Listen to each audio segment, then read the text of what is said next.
annual DefCon convention. This meeting was held in exciting Las Vegas, Nevada from July 9th through the 11th, 1999. This is videotape number 45, Follow-Up on Micropower Radio.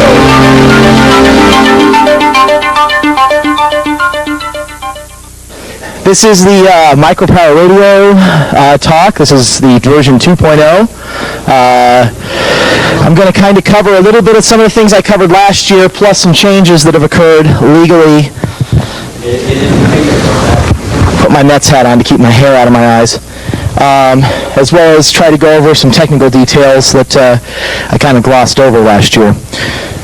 First of all, introduce myself. I'm Professor Feedlebom. I am the individual that started the Desert Crossing radio broadcasts 5 years ago with the Southern California Car Caravan. I also operated my own micropower radio station in the Los Angeles area called the Voice of Mercury for a number of months or years. Probably closer to 8 years now. I have since moved. I'm no longer in Southern California, so I'm not necessarily involved with the caravan anymore. I'm in a new town, causing new problems on new frequencies. Basically, what I hope to cover is a little bit of some of the changes that have occurred in the last year regarding micropower radio. I'm going to talk a little bit more about antenna construction. I'm going to discuss a little bit about building a pirate station, kind of recover some of the stuff that I covered last year. First of all, some changes. First of all, right now, currently before the Federal Communications Commission is a proposal to provide for legal micropower radio. On January 28th, the FCC has proposed to license new 1,000-watt and 100-watt low-power FM stations and is also seeking comments to establish a third class for power levels from 1 to 10 watts. Of course, the National Association of Broadcasters isn't real happy about this. They would much rather have one or two companies owning stations and markets rather than hundreds of companies, as is the case like in the town where I live, where there are 16 FM stations owned by 3 companies. This, of course, reduces the quantity of people that have a voice in the market, especially in urban areas like Los Angeles, where it is very difficult to get on the air. They have adopted a notice of proposed rulemaking, which basically means that the FCC is seriously considering this proposal, and they are accepting comments. Now, the original comment period expired April 12th, but has been extended now twice. They are currently still taking comments until August 2nd. I'm actually looking at the proposal here on their website. And there is a website you can go to if you would like to see the LPFM proposal. And let me find that here in my notes as I'm paging up here. And I don't appear to have the actual URL in here. But I think if you go to fcc.gov, www.fcc.gov, and look for the LPFM proposal, basically the low-power FM proposal that's being discussed right now is not perfect. A lot of people in the micropower radio community would have much rather had some additional restrictions based on ownership and things like that, but this is better than nothing, and should prove at least interesting for the short term. I just want to make a couple of things known. There's a couple of there's a little bit of FUD going around on this. They're not issuing licenses yet, nor are they accepting applications. And the Commission is seriously considering the fact that people that have been busted for operating micropower stations in the past will not be issued licenses because they are, quote, unfit broadcasters, unquote. That's one of the more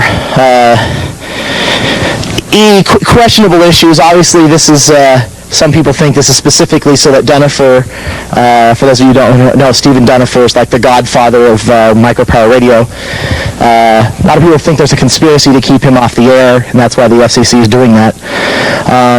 Anyway, like I said, they're taking citizen comments on this. I strongly suggest that everybody who's even remotely interested in micropower radio go to the FCC's website, find this proposal, send in your comments, not only through the web, but send them by mail. Like every other bureaucracy, they're going to take web comments and put them in the circular file, only counting them. However, mail comments are going to be obviously more considered than web comments and email comments.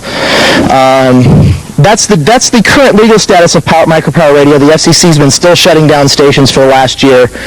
Last year when I started talking, they had just finished taking off about 10 stations. They're still taking them off the air. What this means long term, I don't know, but the short of it is that, and this kind of is the disclaimer, if you do this, you do run the chances of getting caught, and will want to, of course, protect yourself accordingly.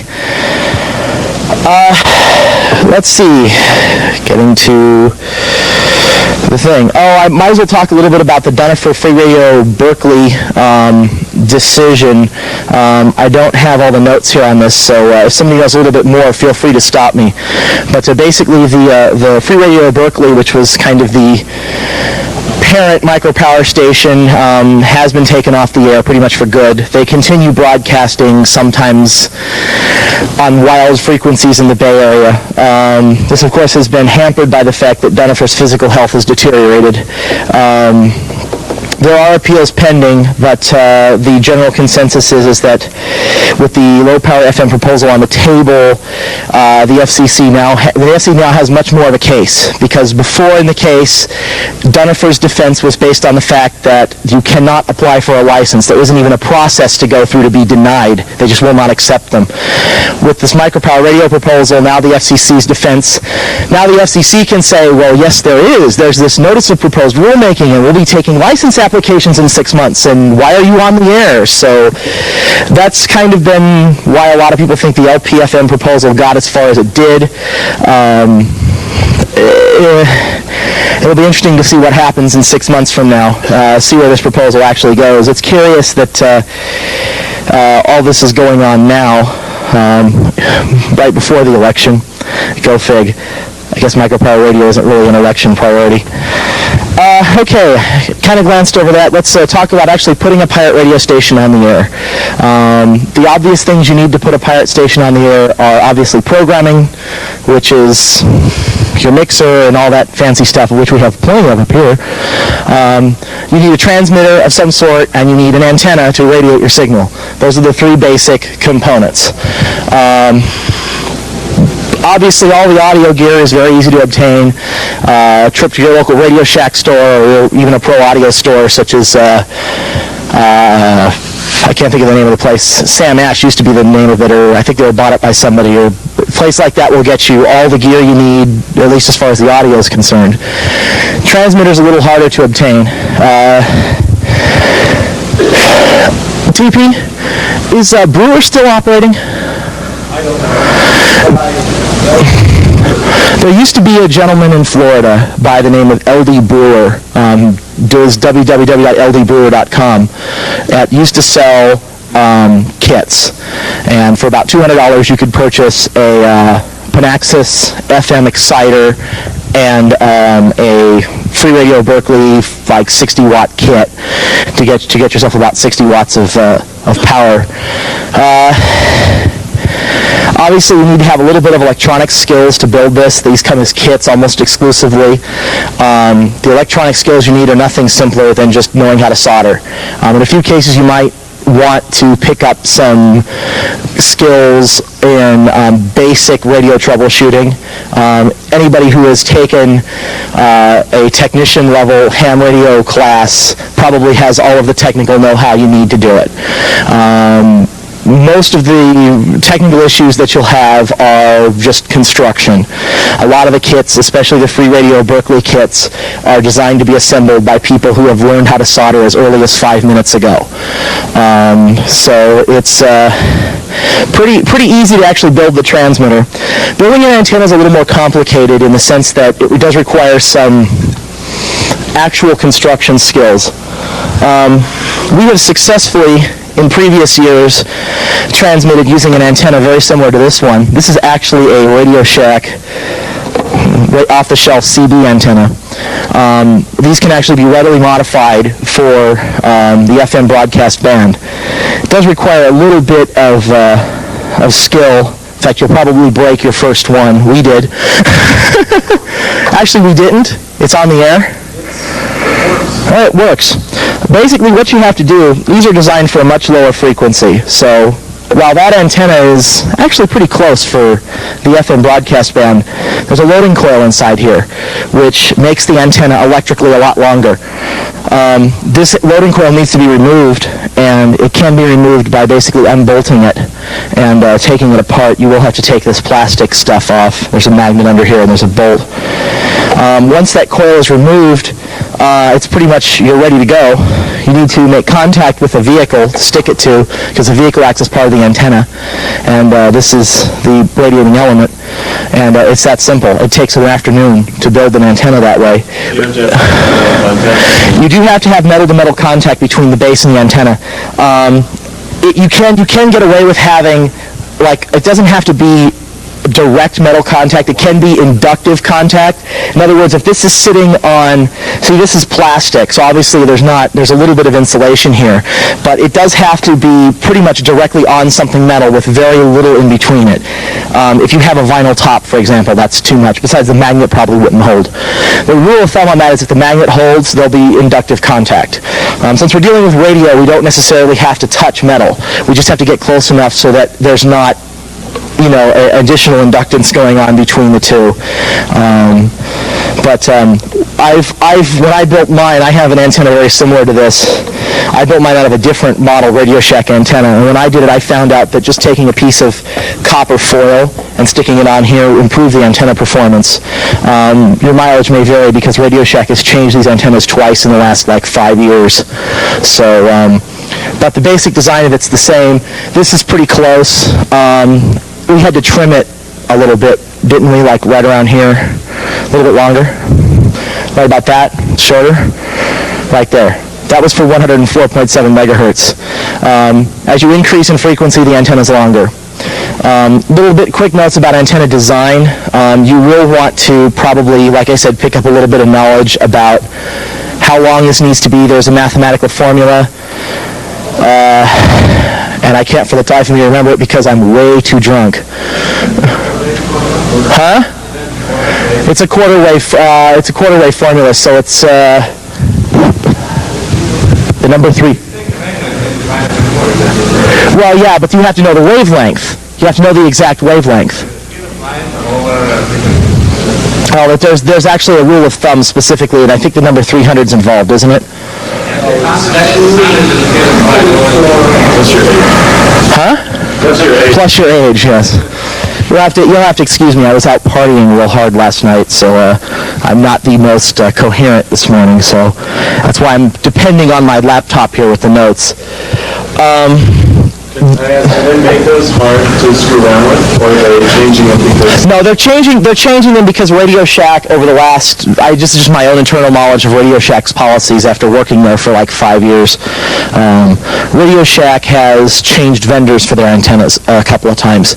They're now using an entirely different Japanese or Chinese factory than the one they were using 5 years ago. So the changes are they're purely cosmetic.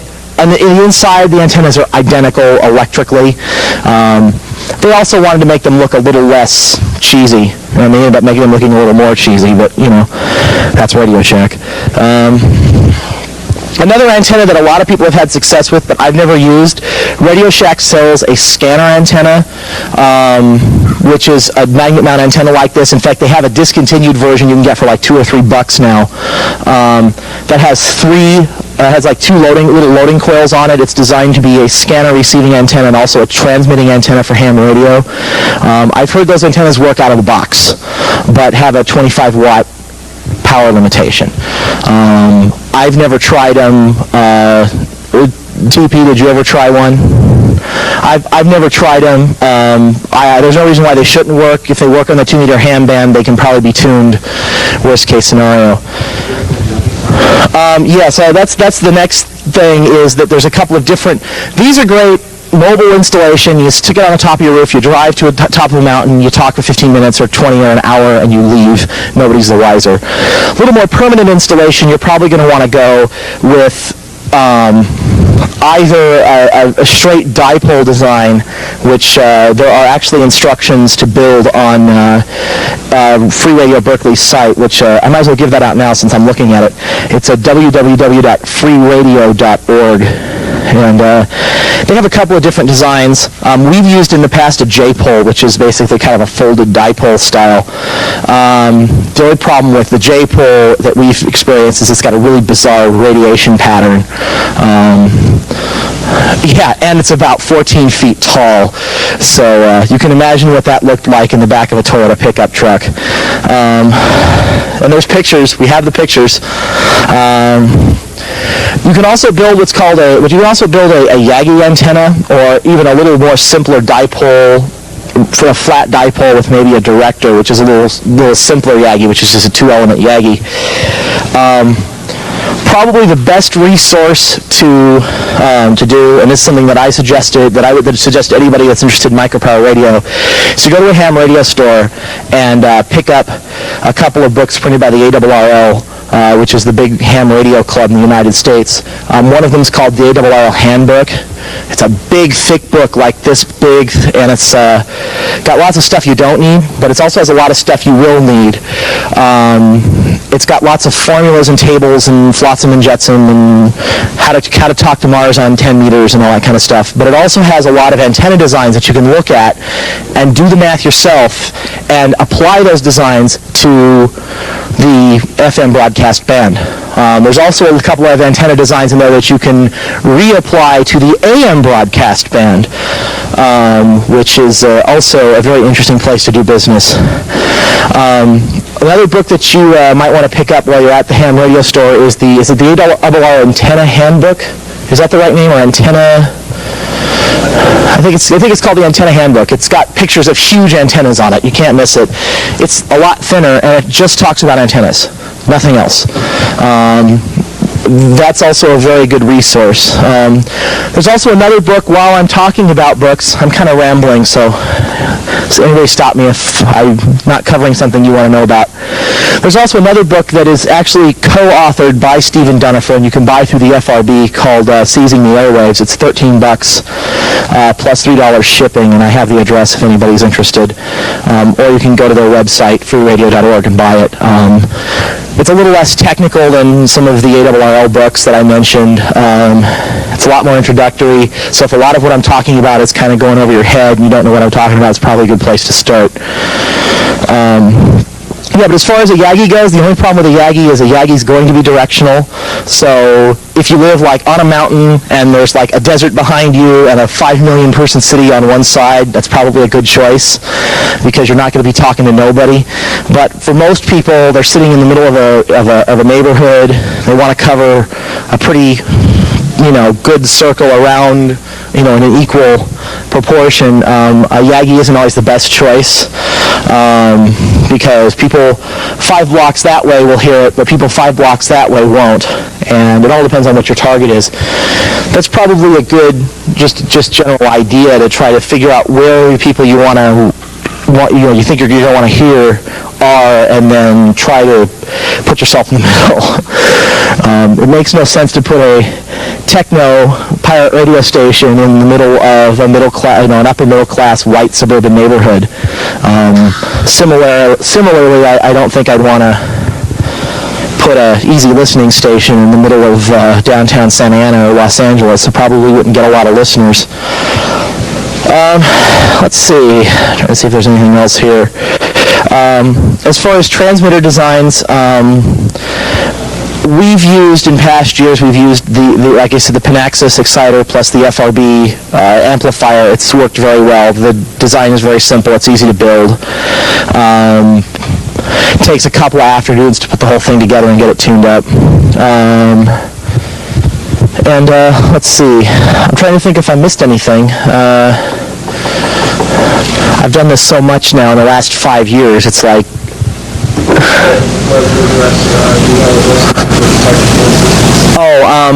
The best place, places to get technical assistance on the net. The easiest place to get technical assistance is alt.radio.pirate, I think, is the exact news group. There's also a mailing list, which off the top of my head I can't remember, but if you email me, and I'll give out my email address at the end, I'll send you the email list. I think it's like microradio@tao.ca. It's in Canada somewhere, so it's got like a really weird thing. You can also get a little bit of technical information, although it will take 6 to 8 weeks, from Free Radio Berkeley, either through freeradio.org or they have an email address on their website. You can also contact us directly. I'll give you my email address. It's Feedle, that's F as in Frank, E-E, D as in David, L-E, at radioinvasion.com. That's all one word run together. And did you want to give out your address? The other person that is, he's actually the one who's actually engineered everything. Is it T-Pagan or is it Technopagan? Technopagan at mailcity.com. And that's also a good place to go.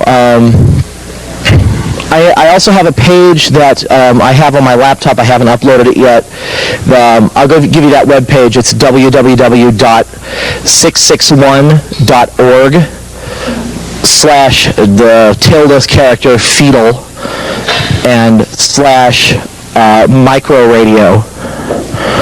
Or you can just, if you don't forget that far, if you just get to my website somewhere and navigate, it's probably going to end up being under Projects Micropower Radio. I have also a document that I wrote up for last year's convention, which I can put up there, which is a lot more specific about a lot of the things I just kind of glossed over. In fact, that's kind of what I'm reading right here. And also has a specific antenna design. It has in that document the J-pole design that we've used previously. That's about all I have to say. Unless anybody has any questions, I'll just start there. Yeah. How do people get caught? I mean, it's a good. Yeah, that's actually a very good thing to talk about, is getting caught. Usually the easiest way people get caught is their neighbors can't suddenly pick up channel 5 on their TV set, and they get like 10 complaints in a 5-block area, and it all seems to involve one channel that involves this really bizarre music that nobody's ever heard of before. Typically, who will catch you is not necessarily the FCC. Who will typically catch you is an SWL, a shortwave listener, or a ham radio operator, who happens to be a friend or a relative of Joe Bob down the street that can't pick up channel 5. The easiest way to avoid getting caught is to not create interference. This is a big issue for a number of reasons. One of them being that the FCC's big complaint about micropower stations is that they cause all this awful, horrible interference to, they tell these doomsday scenarios of airplanes falling out of the sky and police not being able to pull up criminal records on people and things like that. On freeradio.org, there's a couple of designs for interference filters that you can build to put on your transmitter so that your transmitter doesn't create spurious emissions and things like that. It's strongly suggested that you use it. I personally, and a lot of other people in the micropower radio movement, would rather you have a weaker signal that doesn't interfere than a powerful one that keeps some plane from landing at John Wayne Airport, because that'll get you taken down faster than anything. But typically, everybody's scenario of the magic station wagon driving through downtown LA looking for the pirate radio station isn't typically how it works. Typically how it works is a ham radio operator will write up a complaint letter to the FCC stating power levels that he's observed on frequencies that he doesn't believe to be licensed. He'll either send it into the FCC office in Gettysburg, or he'll just call his local FCC office and fax it over or deliver it to them some other way. And if the ham's done his homework, all the FCC will do is just generate a carbon form letter that they generate to everybody, mail it to the person, the cease and desist order. If they're in a particularly aggressive mode, they might send a couple of agents by to knock on the door and say, knock it off. The FCC doesn't carry firearms, so they tend to be very cooperative the first time around. They tend to only come in with firearms and lots of jackbooted thugs if they've asked you to knock it off and you don't. My advice would be is if you get two people on the door in a suit and they claim they're from the FCC and they tell you to turn your station off, you might want to turn your station off.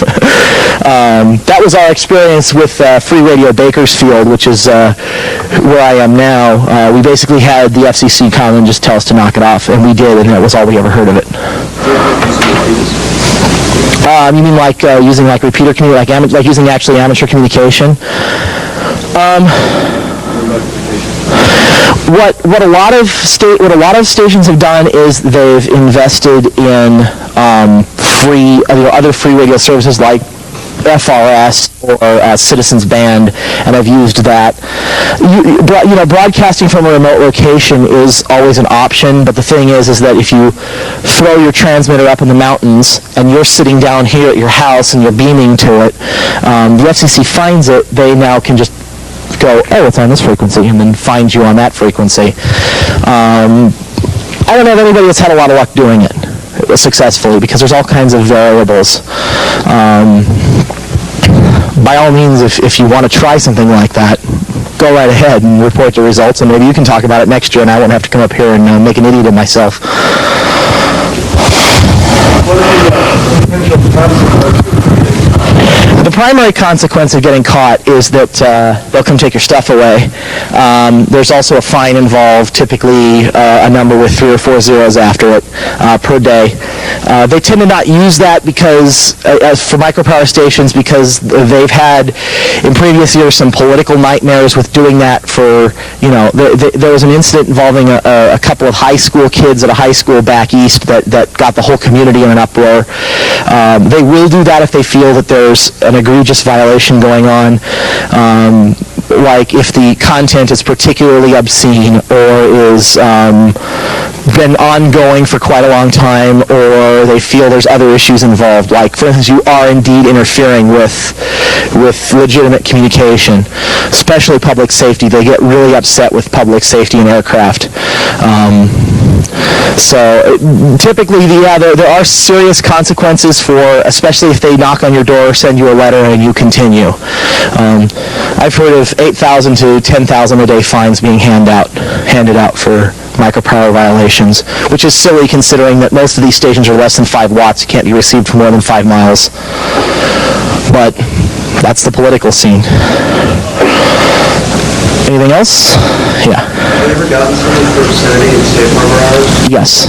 They specifically a station in Miami that was taken off the air in the last round of busts back in summer last year.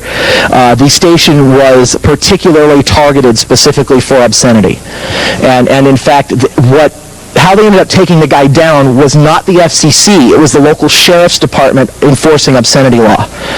So, yeah, this is in Dade County. Weird things happen in Dade County, what can I say? Yeah. What do you think about the Ramsey product? Okay, yeah, there are. Yeah, there's a series of kits, the FM10, FM25, and FM100 kits from a company by the name of Ramsey Electronics out of Victor, New York, I believe, or Ramsey, New York. They're in New York State. The FM10 is a great transmitter to play with and to give to your little son and say, here, play on the FM dial, but it's not a very good broadcast transmitter. Its frequency is unstable. It has some interference issues when you try to put an amplifier on it, and just isn't generally a good transmitter. The chip, it's basically based on a common chip called the BA1404, and that chip is the kind of thing that's used in Mr. Microphone. So it's a great design for what it is, but it's not anything more than what it is. The other two transmitters that Ramsey makes, the FM25 and the FM100, are a different story. The FM25 is a stable transmitter. It's not a bad transmitter. I would prefer, personally, I got one and I didn't think it was as good as the Panaxis transmitter. It's about the same power level. They are very easy to build. They do provide some support if you're having trouble constructing it. If you're a novice in constructing kits and have never done it before, that's a good place to go. They also sell the FM25 as an assembled kit, so you don't have to assemble it yourself. It's more expensive that way. I think they want about $210 or $220 assembled. The third transmitter that Ramsey makes is the FM100, which they legally cannot sell in the United States. However, if you've got a friend in Mexico or are really good at cheesing them up, you can get them to send you that transmitter.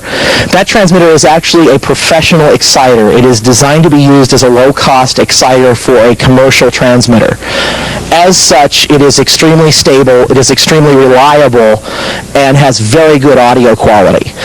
It does have the problem of not being legally available in the United States. If you can finagle that, it's a good transmitter. Require a letter saying that you can export it. I've had issues there. I did get them to send it to a mail drop. There have been times. Ramsey constantly gets FCC people looking over their shoulder all the time. So if you just happen to call on the day that the local field inspector is out there just having coffee with the owner, you might not be so lucky. What he was saying, for those of you who didn't hear in the back, that a lot of times they will ship it if you just send them a letter stating that you are going to export it. When I tried that, they required an exporter's license, which I was able to produce because I was actually exporting it, ironically enough, for a friend who lives in Japan. But go fig. Legal to own, just not taken. Well, legal to own is always kind of an iffy issue when you're talking about communications gear in the United States. It's kind of like owning a red box. Depending on who you talk to and what phase of the moon it is, it's legal to have it or it's not legal to have it because it's an access device. Transmitters are kind of the same way. Technically, yes, it is legal to own a transmitter, but you're always going to get the question asked of you, well, why do you have it if you're not using it? It is perfectly legal to put as much power as you want into a non-radiating dummy load and talk away to your heart's content. Because of that, technically owning a transmitter is not illegal. However, if your local field inspector just happens to be driving by and having coffee and he hears a radiation and he goes and stops by your house and you have an FM100 with a 1,000 watt push-pull transmitter there and no dummy load, that's not going to look real good. Yeah. I think the FM100 stock comes with like a 5 or 25. I think it comes in a couple of different configurations, if I remember right. Do you remember? Yeah, I remember there being a 5 and a 25 watt configuration for the FM100, which is more than enough power to drive a tetrode-based commercial broadcast transmitter. Most exciters are in that power range, so that's what it's designed for. It's also not type accepted in the United States for purposes of a broadcast exciter. You talk about FCC laws regarding the FM low power FM. Are they talking about low power AM yet? Okay, technically there is a loophole in the AM law that does allow a certain amount of low power broadcasting. It is entirely different than FM. The FM rules are a really convoluted mix-up that says you can only transmit a signal that is hearable at 1 millivolt per meter measured at 3 meters distance, which for all practical intents and purposes means that you bought an FM10 at Radio Shack or at Fry's, you put the little stock whip antenna, you're running it off a 9-volt battery, and you can basically cover your property with it. In AM, the rules are a little bit different, and I'm not the one to ask about this, but there are circumstances where AM micropower broadcasting is not only legal, it is technically encouraged by the FCC. An excellent example of this is in many parts of big cities, like in LA, for example, there are billboards that say tune to 1620 AM, and you tune and you get some obscene, or not obscene, but some ridiculous commercializing content for, this is my auto parts store, come and stop by, that kind of thing. Also, there's a lot of places where real estate agents are using them to sell houses. For all the information on this house, listen to 1620 AM. Most of those, I think the power level that they're allowed is something like 100 milliwatts ERP, which is not a lot of power. But there have been some very curious applications of that law. There's a gentleman who runs a car dealer in central northern California, I think it's outside Stockton, that has a Micropower AM station that is hearable for quite a distance, and has a lot of people up in that area very upset because it's causing other problems. But yeah, that's something that I don't really know a lot about. You can look around on the net, though, and get some answers. There is a certain amount of legal power that's permitted for AM broadcast, just like FM. But there's also some special stipulations about schools and AM, from what I remember. If you're on a school, you can do all kinds of stuff. Any other questions? Okay, again, it's www.661.org/Feedle/microradio, and that page should be up as soon as I arrive back in the beautiful city of Bakersfield, California. So, and I guess that's it. There's a staff member here who looks like he's ready to kick me out, so I guess I better... Oh, you're just sitting here to... Oh, you just came for the talk. Well, you missed it. And you missed it. So, anybody else has any questions one last time? Anybody else want to know anything I didn't cover? Yeah.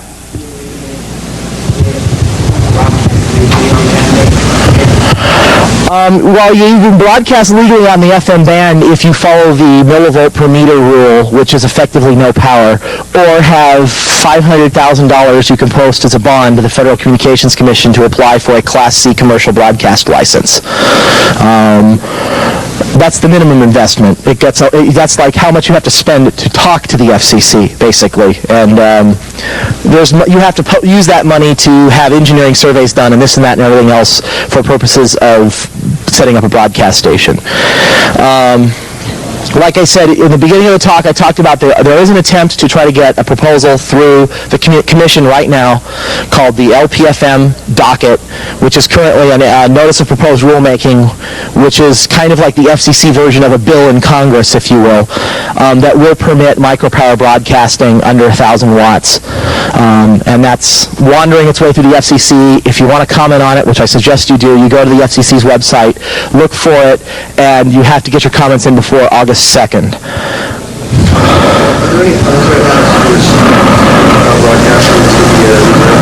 No, that was disposed of because in many cities, in many major markets, the reserved band is useless.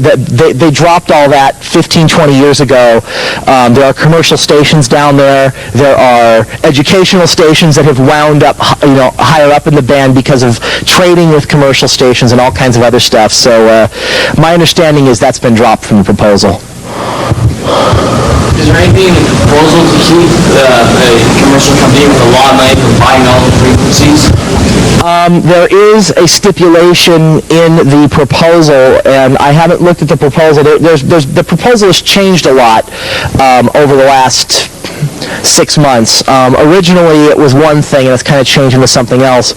The FCC's intent with this proposal is to not create is to create non-commercial stations. So the FCC is being very specific in their wording to prohibit or restrict ownership from large commercial interests. The problem with this is that the FCC has traditionally been very friendly towards educational establishments, so a lot of people are worried that what may end up happening is that like with the previous low-power FM in the 70s, the only thing that will end up happening is schools will end up snapping up all the licenses and broadcasting commercial formats on a non-commercial station. A case in point is in Long Beach. There's a jazz station that is run by the University of California, and nobody can compete with it because it's commercial free, because it's a educational license. So that's a concern. I suggest you get the proposal and read it because there have been some changes. It's on FCC's website in like a 50 gazillion different formats. I think they've got it in like WordPerfect and a text file. They got an Acrobat file. They even have like Excel spreadsheet attachments for a lot of the stuff. The FCC's gotten surprisingly wired over the years. That would probably be the best if you're interested in that proposal. Like I said, there's actually two different classes of stations. There's currently a 1,000 watt and 100 watt license, and I think a lot of the licensing is going to be, obviously if you want the 1,000 watt license, they're going to be a lot more anal than if you just want the 100 watt license. So at least that would be the hope. Any last questions? Okay, well, that's it. I don't know who's next. Thanks, and I'm sorry for being totally